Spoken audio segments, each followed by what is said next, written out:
கர்த்தருக்கு ஸ்தோத்திரம். மே 27. கிறிஸ்துக்குள் பிரியமானவர்களே, அனுதினமும் தேவனோடு. இன்றைய தலைப்பு, சித்தப்படி கேள், சீக்கிரம் கேள். நாம் எதையாகிலும் அவருடைய சித்தத்தின்படி கேட்டால் அவர் நமக்கு செவி கொடுக்கிறார் என்பதே அவரை பற்றி நாம் கொண்டிருக்கிற தைரியம். 1 யோவான் 5:14.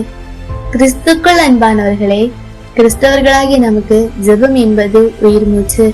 நாம் அனைவரும் ஜெபிக்கிறோம், ஆனால் இஞ்செபங்களுக்கு ஏன் பதில் இல்லை என்று நாம் பல நேரங்களில் யோசிப்பதுண்டு. நாம் கேட்பதை விட எப்படி கேட்கிறோம் என்பதில்தான் ஒரு ரகசியம் உள்ளது. இந்த ரகசியம் நம் ஜெபத்தின் கதவுகளை திறக்கும் ஒரு திறவுகோல். ஜெபத்தின் ரகசியம் சித்தத்திற்கு இணங்குதல். ஒரு காரியத்தை தேவனிடமாய் கேட்டு அதற்கான பதில் இல்லை என்றால் நாம் சோர்ந்து போவது இயல்பு. ஆனால் இல்லை என்பது தேவனுடைய திட்டத்தில் இல்லை. தேவ சித்தம் என்பது உங்கள் ஆசைக்கிணங்க வண்ணமயமாக இருக்காது. அது இருளின் பாதை என்றாலும் தேவனுடைய சித்தத்திற்கு இணங்க வேண்டும். என்னுடைய சித்தத்தின்படி அல்ல, உம்முடைய சித்தத்தின்படி ஆக கெடுவது என்று இயேசு தன் உயிரையே பிதாவின் சித்தத்திற்கு அனுமதித்தார்.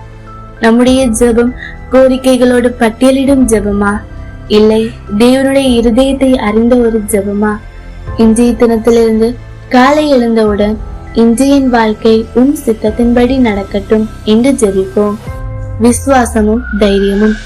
ஒரு முடிவெடுக்கும் போது உங்களுக்குள் கேளுங்கள், இது தேவனுடைய விருப்பமா? அந்த நாளை முடிக்கும் போது உம்முடைய சித்தத்தின்படி நடத்தியபடியால் நன்றி என்று சொல்லுங்கள்.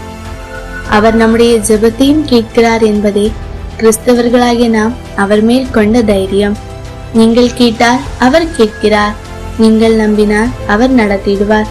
இறுதியாக உங்களிடம் ஒரு கேள்வி, உங்கள் ஜெபம் நம்பிக்கையுடையதாக இருக்கிறதா? உன் ஜெபத்தில் அவர் சித்தம், உன் வாழ்வில் அவர் நித்தம்.